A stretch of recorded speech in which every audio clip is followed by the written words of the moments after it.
Día 136. Segundo libro de Samuel 3. La guerra entre las familias de Saúl y de David duró mucho tiempo, y David iba ganando más poder, mientras que la familia de Saúl se debilitaba. En Hebrón, David tuvo 6 hijos en este orden. De Ahinoam, su esposa de Jezreel, tuvo a Amnón. Con Abigail, la viuda de Nabal, tuvo a Quilaf. Con Maacá, la hija de Talmai, rey de Gesur, tuvo a Absalón. Con Agit tuvo a Adonías. Con Abital tuvo a Cefatías. Con Eglá tuvo a Itream. Como la guerra continuaba entre los seguidores de Saúl y los de David, Abner fue ganando poder sobre la familia de Saúl. Hasta llegó a tener relaciones sexuales con Rispa, hija de Ajá, que había sido mujer de Saúl, pero Is-Boset le reclamó: ¿por qué te acostaste con la mujer de mi padre? Abner se enojó tanto que le dijo a Is-Boset: ¿y cómo te atreves a reclamarme? ¿Qué te crees que soy yo? ¿Un simple perro al que no le da nada por su servicio? Yo le he servido fielmente a toda la familia de Saúl y también a sus hermanos y amigos. A ti mismo te he cuidado para que David no te atrapara. Pues ahora que Dios me castigue duramente si no hago que se cumpla la promesa de Dios a David, porque Dios le prometió que le daría el reino de Saúl y que lo haría rey de todo Israel y de Judá, desde Dan en la frontera norte hasta Beerseba en la frontera sur. Is-Boset se quedó callado, pues le tenía mucho miedo a Abner. Luego Abner mandó unos mensajeros a Hebrón para que le dijeran a David: haz un pacto conmigo y yo te ayudaré a que seas rey de todo Israel. David le contestó: me parece bien, haré un pacto contigo, pero con la condición de que cuando vengas me traigas a Mical, la hija de Saúl. Al mismo tiempo, David le envió a Isboset este mensaje: devuélveme a mi esposa Mical, pues yo se la compré a tu padre. El precio que pagué por ella fueron los 100 filisteos que maté. Como Mical vivía con Paltiel, hijo de Lais, Isboset mandó que se la quitara. Pero Paltiel se fue llorando tras ella hasta que llegaron a un pueblo llamado Bahurim. Allí Abner le dijo: ya basta de lloriqueos, vuélvete a tu casa. Y Paltiel regresó. Luego Abner envió este mensaje a los jefes de Israel: durante mucho tiempo ustedes han querido que David sea su rey. El momento ha llegado. Recuerden que Dios le prometió a David que por medio de él libraría a Israel de los filisteos y de todos sus enemigos. Abner habló también con la gente de Benjamín, y él mismo fue a Hebrón con 20 hombres, y le contó a David que todos en Israel y Benjamín estaban dispuestos a reconocerlo como rey. David hizo entonces una fiesta para Abner y sus soldados, y durante la fiesta Abner le dijo: Su Majestad, permítame reunir a todos los israelitas para que hagan un pacto con usted y así usted pueda ser su rey. David se lo permitió y Abner salió de Hebrón. En ese momento llegaron Joab y los soldados de David. Venían de una batalla y traían muchas riquezas que les habían quitado a sus enemigos. Cuando Joab supo que Abner había estado hablando con David y que David lo había dejado irse tranquilamente, fue a verlo y le dijo: ¿por qué ha hecho eso, Su Majestad? ¿Cómo pudo usted dejar que Abner se fuera tan tranquilo? Usted sabe, todo lo que Abner le ha dicho es mentira. Él solo ha venido a espiar. En cuanto Joab salió de hablar con David, mandó a decirle a Abner que regresara, pero sin decírselo a David. Abner ya había llegado al pozo de Sirá, pero regresó a Hebrón. Tan pronto como llegó a la entrada de la ciudad, Joab lo llevó aparte, como si quisiera decirle algo a solas, y le clavó un cuchillo en el estómago. Así fue como Joab y su hermano Abisai se desquitaron de la muerte de su hermano Asael en la batalla de Gabaón. Cuando David supo lo que había pasado, dijo: juro por Dios que ni yo ni mi gente tenemos la culpa de la muerte de Abner. Que Dios castigue a Joab y a toda su familia, que entre ellos siempre haya enfermos, que la piel se les pudra y sus heridas no se cierren, que haya entre ellos cojos y que se mueran de hambre o que los maten en la guerra. Luego David le dijo a Joab y a todos los que estaban con él, en señal de tristeza, rompan la ropa que llevan puesta y vístanse con ropas ásperas y lloren por Abner. Abner fue enterrado en Hebrón. El día que lo enterraron, el rey David iba adelante del grupo. Toda la gente lloraba mucho y también el rey lloraba sin consuelo ante la tumba de Abner y decía, Abner no merecía morir así, bien pudo haber escapado, también él pudo haberse defendido, en cambio murió asesinado. La gente no dejaba de llorar y todo el día le insistieron a David que comiera algo, pero David le respondía, no comeré nada antes que anochezca, que Dios me castigue muy duramente si lo hago. Esto que dijo el rey le pareció bien a la gente, ya que todo lo que David hacía les agradaba.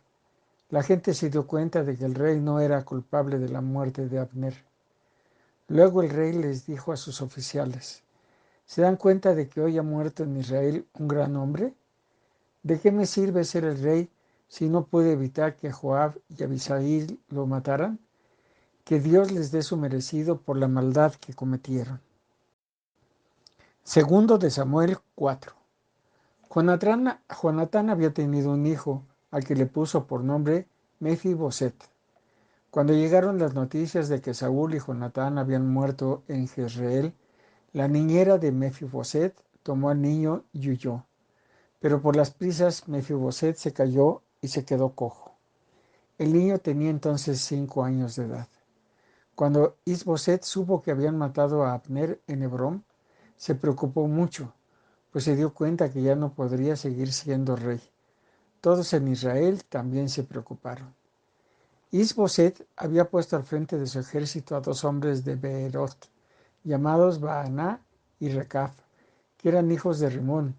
Estos 2 hombres habían sido jefes de una banda de ladrones.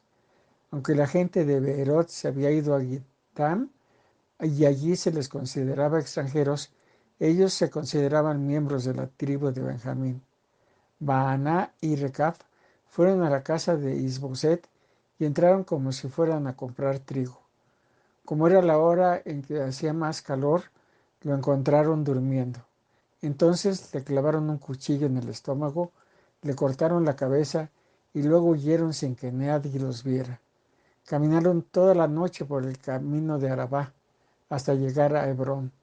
Una vez allí, le llevaron a David la cabeza de Isboset y le dijeron, aquí tiene su majestad la cabeza de Isboset, hijo de su enemigo Saúl, que quería matarlo. Dios ya le ha dado a Saúl su merecido, pues todos sus hijos están muertos.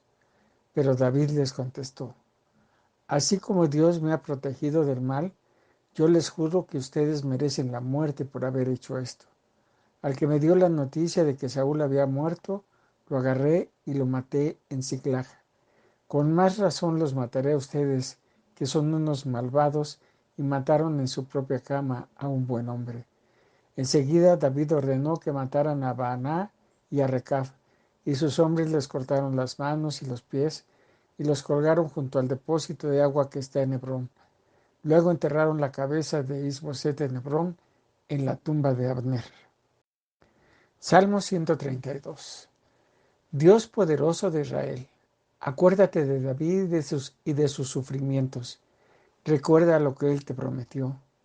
Dios poderoso de Israel, no pondré un pie en mi casa, ni me daré un momento de descanso.